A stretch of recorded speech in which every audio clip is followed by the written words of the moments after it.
On the morning of August 5th, 1962, the Los Angeles Police Department received a call that would become one of the most scrutinized moments in Hollywood history. The voice on the other end belonged to Dr. Ralph Greenson, a psychiatrist. His message was brief. Marilyn Monroe was dead. She was 36 years old. By the time the first officers arrived at her Brentwood home, the scene had already been disturbed. People had been moving through the house. Calls had been made. Stories had begun to form. And within hours, those stories would stop matching up. What happened in the hours before Marilyn Monroe's death has never been definitively answered. Depending on who was asked and when they were asked, the timeline shifted. Key details appeared, disappeared, and contradicted each other. Some witnesses changed their statements. Others refused to speak at all. The official ruling came quickly. Probable suicide caused by an overdose of barbiturates. But the speed of that conclusion, combined with the inconsistencies surrounding it, left a gap that decades of investigation have not been able to close. This is not a story with a clear ending. It is a story built on conflicting testimonies, missing evidence, and questions that were never fully answered. The house on 5th Helena Drive was small by Hollywood standards. Marilyn had purchased it earlier that year. It was the first home she had ever owned. She called it her sanctuary. The layout was modest: a living room, a kitchen, a guest room, and her bedroom at the far end of a narrow hallway. On the night of August 4th, several people were either in that house or claimed to have been in contact with Marilyn. Their accounts of what transpired do not align, and that misalignment begins with the most basic question: when did Marilyn Monroe die? Dr. Greenson arrived at the house sometime after midnight. He later testified that he had been called by Marilyn's housekeeper, Eunice Murray, who told him she was concerned. Murray had noticed a light on in Marilyn's bedroom and the door was locked. She said she knocked but received no answer. Greenson broke a window to gain entry. He found Marilyn lying face down on her bed, naked, with the phone in her hand. He said he knew immediately that she was dead. He called Dr. Hyman Engelberg, Marilyn's personal physician, who arrived shortly after. Engelberg examined the body and pronounced her dead. It was then, according to Greenson, that they called the police. The official call was logged at 4:25 a.m., but there is a problem with this timeline. Multiple sources have suggested that Marilyn Monroe's death was discovered much earlier than officially reported. Peter Lawford, the actor and Kennedy family connection, later claimed that he had spoken to Marilyn by phone earlier that evening. According to him, she sounded groggy, disoriented, and not entirely coherent. Lawford said he became alarmed by the call. He claimed Marilyn said something that unsettled him deeply. Words to the effect of saying goodbye. After the call ended, Lawford stated that he attempted to call her back several times, but there was no answer. Concerned, he contacted Marilyn's attorney, Milton Rudin, who then reached out to Eunice Murray at the house. According to some accounts, Murray and Dr. Greenson may have been aware of Marilyn's condition hours before the police were notified. If Marilyn had been found unresponsive around midnight or shortly after, it raises an immediate question. Why was the Los Angeles Police Department not called until 4:25 in the morning? Sergeant Jack Clemmons was the first officer to arrive on the scene. Years later, he would describe what he saw as deeply unsettling. He stated that Marilyn's body appeared unusually composed. Her arms were positioned neatly, her legs were straight. He noted that overdose victims typically show signs of physical distress before death. Yet the room showed no such evidence. Clemmons also noted how clean the bedroom was. There were no glasses of water, no spilled pills, no signs of vomiting. The pill bottles on the nightstand were arranged carefully, almost deliberately. To him, it looked staged. He would later say publicly that he believed the scene had been altered before police arrived. He never retracted that statement. Eunice Murray's testimony only added to the confusion. In her earliest statements, she claimed she noticed the light under Marilyn's bedroom door around midnight and became worried. But in later interviews, including a BBC documentary decades later, Murray admitted that parts of her original account were not truthful. She implied she had been instructed on what to say and what to withhold.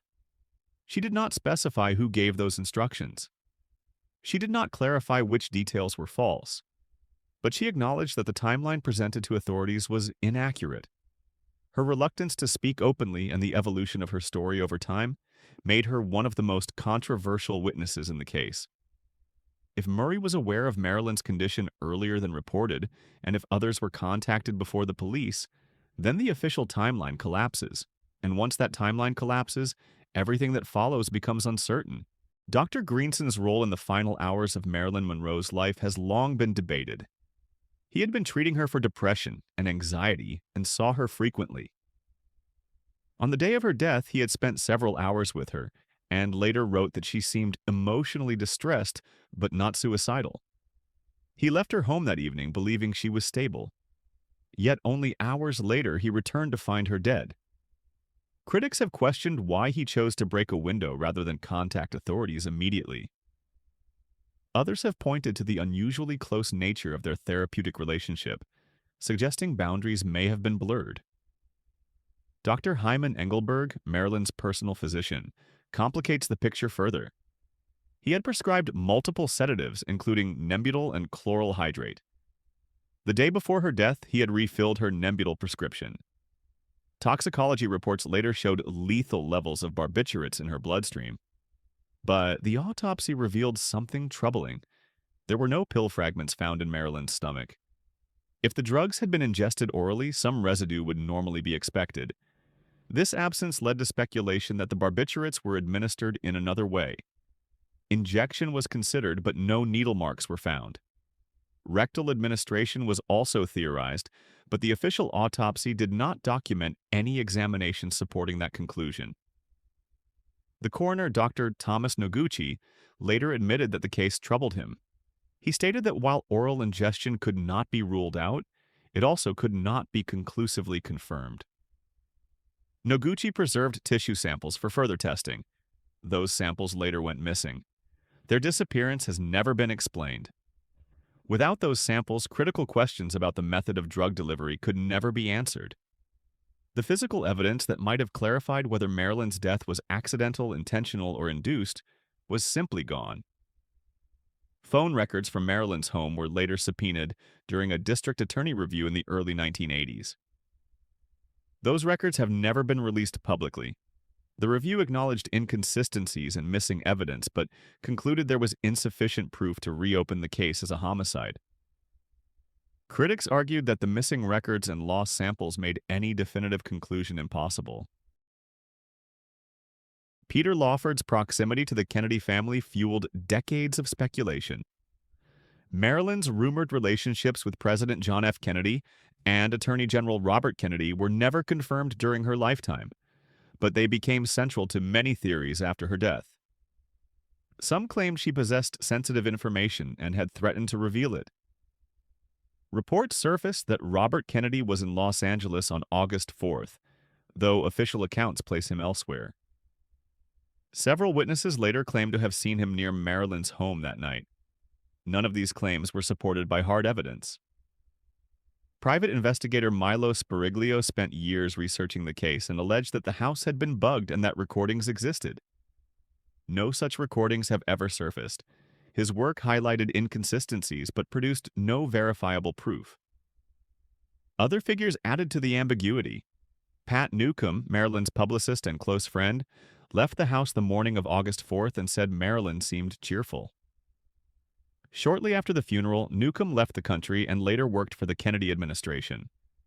She has rarely spoken publicly about that weekend. The legal aftermath of Marilyn's death was brief. No grand jury. No prolonged investigation. The case was closed quickly. Yet for more than 60 years, the contradictions have refused to disappear. Marilyn Monroe was a woman under immense pressure. She struggled with insomnia, dependency on medication, professional instability, and personal loss. At the same time, she was making plans. She had future projects, she had appointments. Her behavior did not clearly point to someone preparing to die. Whether her death was an accident, a suicide, or something more deliberate may never be known. What is certain is that the official account does not withstand careful examination. Too many details changed. Too much evidence vanished. Too many witnesses contradicted themselves. Marilyn Monroe's death did not end that night. It continued in the silence that followed, in the questions that were never answered, and in the truth that remains locked behind a door that may never truly be opened.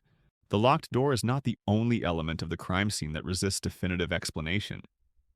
The physical layout of the room, the positioning of objects, and the state of Marilyn's body all became subjects of dispute among those who saw the scene firsthand.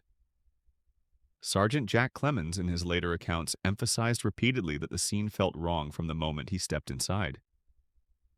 He described the room as unusually orderly for a death involving drug overdose. The bed, he noted, was made beneath Marilyn's body.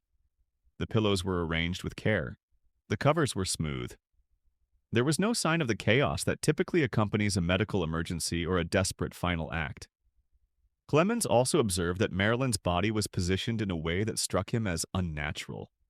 Her arms were at her sides, her legs were straight and together, her face was pressed into the pillow.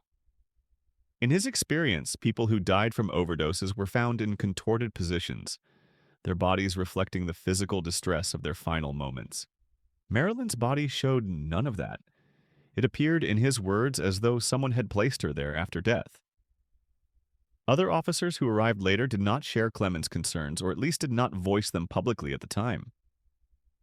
The official report filed that morning made no mention of staging or inconsistency. It recorded the facts as they were presented. A woman found dead in her bedroom, lethal drugs in her system, a psychiatric history, and no signs of forced entry or struggle. The report was thorough in its documentation of physical details, but notably sparse in its questioning of the narrative provided by those present. The position of the telephone receiver has also been a point of discussion. According to Dr. Greenson, Marilyn was found with the phone in her hand. This detail was repeated in news reports and became part of the established narrative. But Clemmons recalled the phone differently.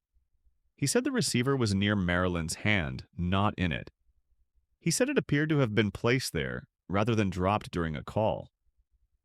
This discrepancy may seem minor, but it speaks to a larger pattern. Even the most basic observations about the scene were not consistent between witnesses. The autopsy itself became a source of ongoing debate, not just for what it found, but for what it failed to find.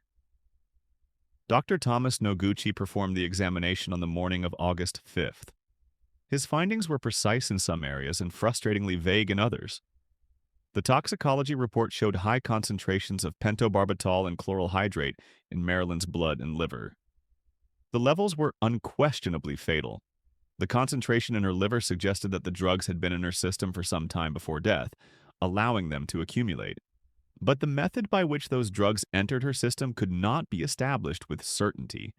Noguchi noted the absence of any residue in the stomach. He also observed that the esophagus and digestive tract showed no evidence of recent oral ingestion of pills.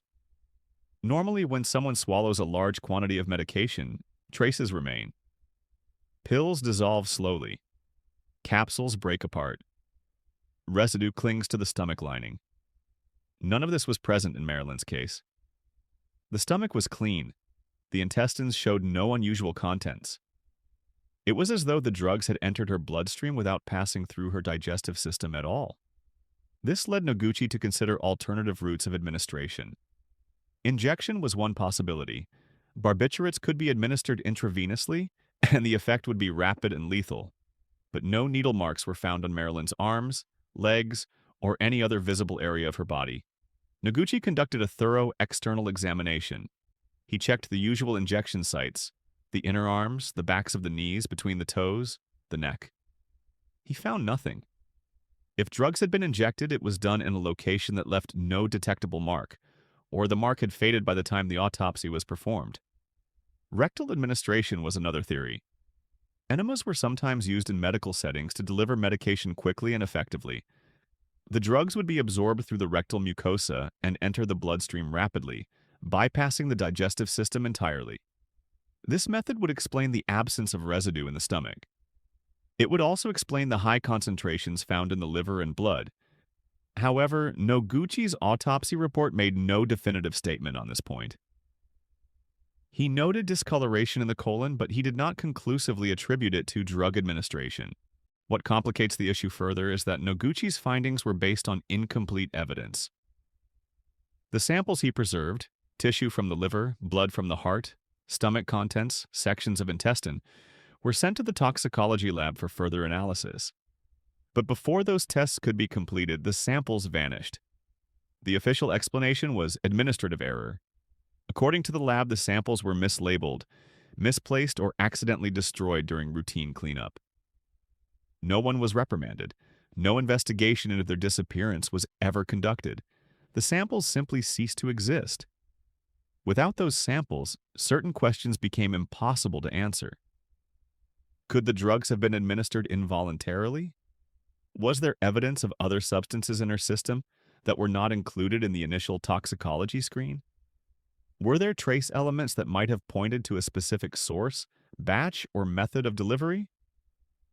These questions remain unanswered, not because the technology to answer them did not exist in 1962, but because the evidence required to use that technology was lost before it could be examined.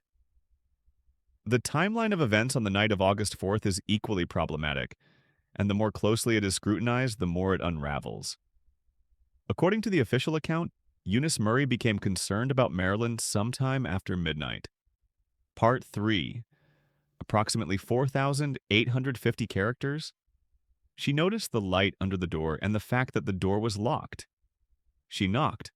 She received no response. She called Dr. Greenson, who arrived and broke the window to gain entry. He then called Dr. Engelberg. The two doctors examined the body and pronounced Marilyn dead.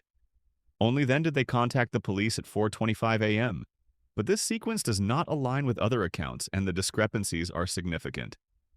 Peter Lawford claimed he spoke to Marilyn by phone around 7:30 p.m. on the evening of August 4th. He described her as sounding distant, incoherent, and possibly drugged. Her speech was slurred, her thoughts were fragmented. She said things that alarmed him. According to Lawford, she made statements that sounded like a farewell. She mentioned the Kennedys. She mentioned her exhaustion. Then the line went dead. Concerned, Lawford said he reached out to Milton Rudin, Marilyn's lawyer. Rudin, according to Lawford, agreed to contact Eunice Murray to check on Marilyn. If this is accurate, it suggests that Murray was already aware of a potential problem, hours before she claims to have noticed the light under the door. There are also reports, unconfirmed but persistent, that Dr. Greenson was at the house earlier in the evening. Some neighbors recalled seeing his car parked outside Marilyn's home well before midnight. One neighbor said she saw the car there around 9:30 p.m. Another said it was closer to 10 p.m. If Greenson was there, why did he leave? Ambulance driver James Hall's story adds another layer of confusion. Hall claimed that he and his partner were dispatched to Marilyn's address sometime between 10 p.m. and midnight. He said they arrived to find Marilyn unconscious but still alive. Efforts were made to resuscitate her. He insisted that by the time police were called, Marilyn had already been dead for hours. Hall's account was dismissed due to missing records, but he remained consistent until his death. If Hall was telling the truth, it would mean the scene was altered multiple times. Furniture moved, evidence removed, the body repositioned. This level of coordination would require intent and involvement by multiple individuals.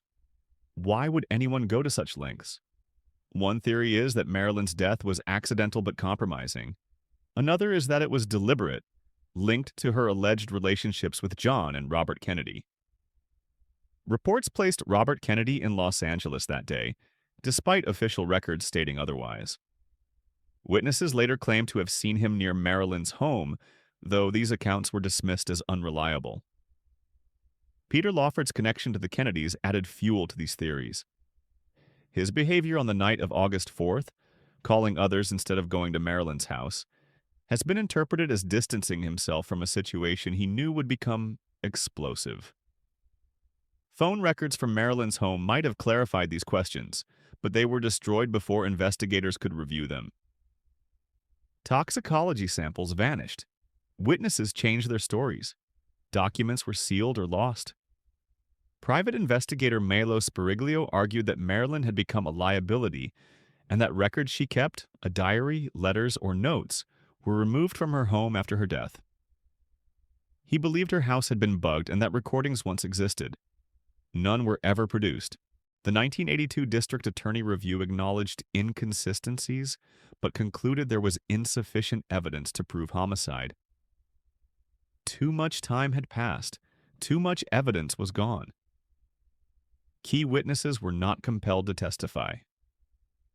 Eunice Murray later admitted in a BBC interview that she had lied about the timeline and that people had come and gone that night. Dr. Greenson's notes remained sealed. Dr. Engelberg deferred responsibility. Peter Lawford died haunted by guilt. Pat Newcomb remained silent. Marilyn's diary disappeared. FBI files remain partially redacted. What remains is a death that cannot be fully explained. The official conclusion requires accepting a timeline that does not hold under scrutiny and ignoring missing evidence. Alternative explanations cannot be proven either. The truth, if it was ever fully known, was lost in the hours after her death. Marilyn Monroe's death has become a symbol of unresolved truth. Not because people refuse the official answer, but because the investigation failed to pursue the truth with the rigor it required. The door remains closed, not because it was locked from the inside, but because those with the authority to open it chose not to.